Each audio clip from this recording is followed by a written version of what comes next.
Assalamualaikum warahmatullahi wabarakatuh. Waalaikumsalam warahmatullahi wabarakatuh. Selamat siang, salam sejahtera buat kita semuanya. Pertama-tama kami ucapkan terima kasih kepada kawan semuanya yang telah hadir dalam pertemuan kita yang keempat ini dalam mata kuliah kebetulan SD. Dan alhamdulillah juga kami dari kelompok 3 berkesempatan untuk menyampaikan hasil dari praktikum kami yang insya Allah bentar lagi akan disampaikan maupun dijelaskan oleh rekan saya. Sebelum kita memasuki materi, izinkan saya, kami dari kelompok 3 kenalkan diri. Saya Ayas Hidayat. Saya Siska, saya Asmi Amalia, saya Dela Kurnia.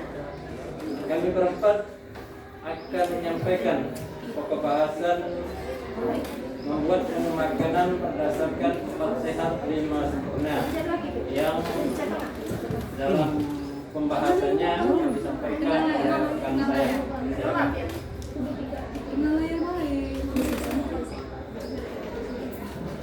Baiklah, sebelum memulai praktek saya akan menjelaskan materinya dulu.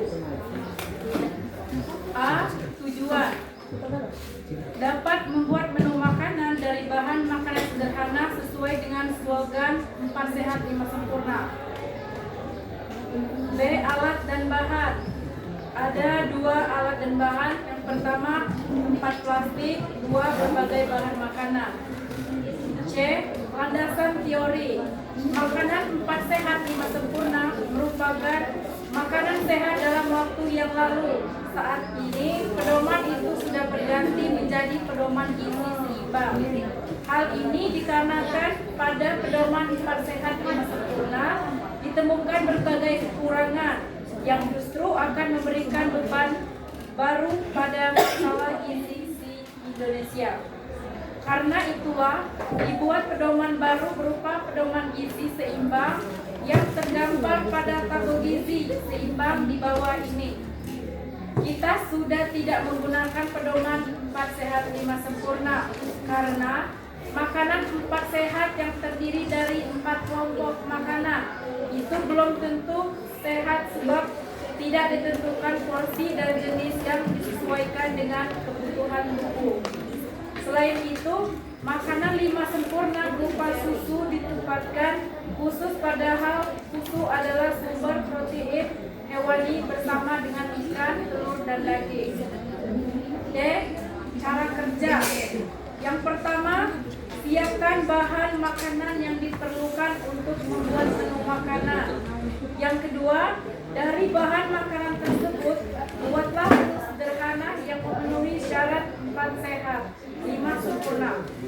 3. Sebutkan masakan yang dihasilkan dari bahan makanan tersebut serta masukkan ke dalam kolom yang sudah disediakan pada lembar kerja. 4. Kelompokkan masing-masing bahan makanan tersebut ke dalam kelompok makanan pokok. 5. Catat semua data masing-masing kelompok itu ke dalam kolom yang sudah disediakan pada lembar kerja. 6. Simpulan apa yang dapat diambil dari cobaan ini? Baiklah, di sini saya akan mengelompokkan jenis makanan yang terdapat di dalam sop ayam ini.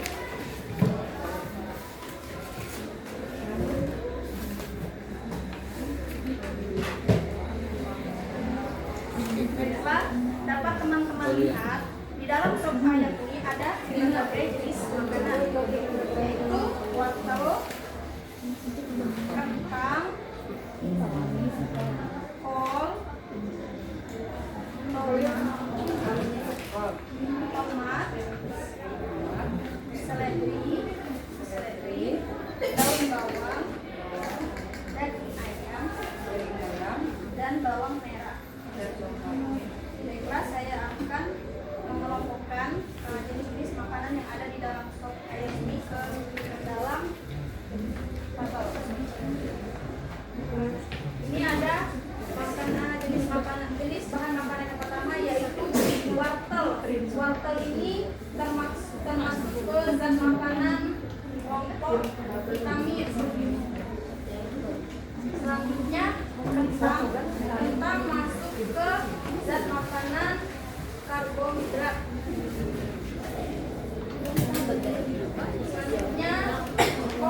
bahan makanan vitamin.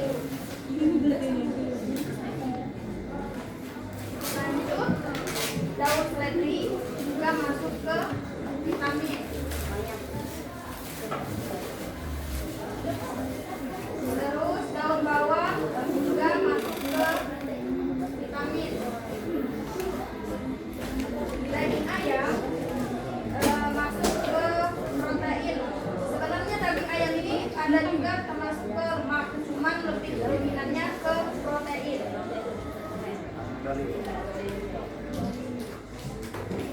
Bawang merah masuk ke zat makanan vitamin.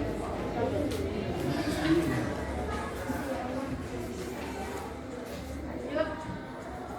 Baik, yang selanjutnya yaitu makanan yang kedua. Kami di sini membuat bakwan.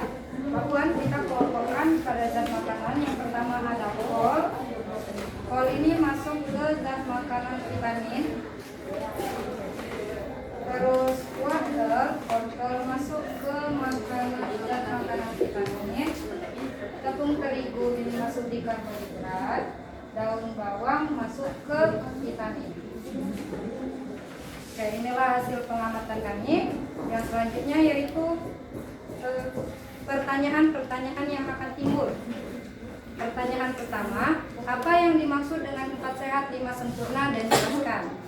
4 sehat 5 sempurna adalah konsep pola makan yang dulu diperkenalkan di Indonesia untuk menggambarkan susunan makanan yang baik dan bergizi seimbang. 4 sehat terdiri dari makanan pokok, yang mana sumber energi seperti nasi, jagung, roti, atau kentang. Lauk pauk, sumber protein untuk pertumbuhan dan perbaikan tubuh, seperti ikan, telur, daging, tahu, dan tempe. Sayur-sayuran, sumber vitamin, mineral, dan serat, contohnya bayam, kangkung, dan wortel. Buah-buahan, sumber vitamin dan membantu menjaga kesehatan tubuh, seperti pisang, jeruk, dan apel. Yang selanjutnya 5 penyempurna atau 5 sempurna. Yang menyempurnakan adalah susu, karena susu mengandung kalsium dan nutrisi penting untuk tulang dan pertumbuhan. Pertanyaan kedua, apa yang dimaksud dengan triguna pangan dan jelaskan. Triguna pangan adalah pengelompokan fungsi makanan berdasarkan manfaatnya bagi tubuh manusia. Artinya, makanan tidak hanya untuk kenyang, tetapi punya 3 fungsi utama. 3 fungsi triguna pangan diantaranya, yang pertama zat tenaga atau sumber energi, berfungsi memberi energi agar kita bisa beraktivitas. Contohnya seperti nasi, roti, jagung, dan kentang. Kandungan utamanya yaitu karbohidrat dan lemak. Yang kedua, zat pembangun, berfungsi untuk pertumbuhan dan memperbaiki jaringan tubuh yang rusak. Contohnya daging, ikan, telur, tahu, dan tempe. Kandungan utamanya yaitu protein. Yang ketiga atau terakhir, zat pengatur, berfungsi mengatur proses dalam tubuh dan menjaga kesehatan. Contohnya sayur-sayuran dan buah-buahan. Kandungan utamanya vitamin dan mineral. Saya akan membacakan penjelasan dari Batitum. Konsep 4 sehat 5 sempurna adalah pedoman lama tentang pola makan sehat yang diperkenalkan oleh Soekarno melalui kampanye kesehatan. Yang pertama, bahan makanan pokok. Bahan makanan yang sudah dimasak merupakan makanan utama. Contoh, nasi, jagung, mie, atau beras. Yang kedua, makanan lauk pauk.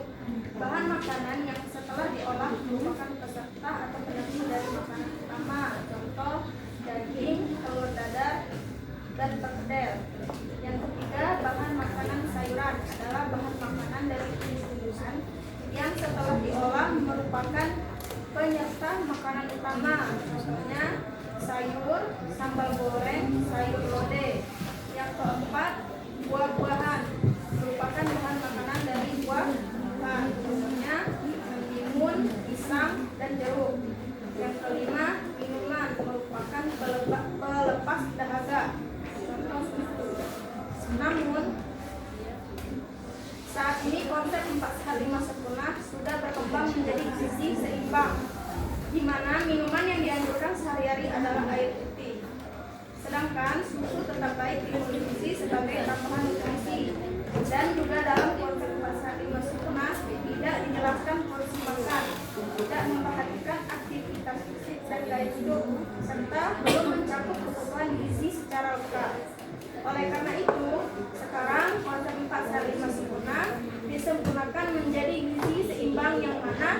Konsep gizi seimbang sudah mencakup makan beragam makanan, memperhatikan porsi, aktivitas fisik, menjaga kebersihan dan memantau berat badan. Baiklah rekan-rekan semuanya, dari penjelasan teman-teman kita tentang makanan bersehat 5 sempurna, mudah-mudahan kita semuanya dapat mengerti. Dari sini dapat kami simpulkan bahwa zat makanan atau zat gizi adalah komponen-komponen yang terkandung pada bahan makanan. Jadi zat makanan yang diperlukan oleh tubuh adalah karbohidrat, protein, lemak, dan vitamin dan mineral. Itu saja penyampaian dari kami dari kelompok 3 tentang praktik membahas tentang masalah bersehat 5 sempurna. Terima kasih. Wassalamualaikum warahmatullahi wabarakatuh.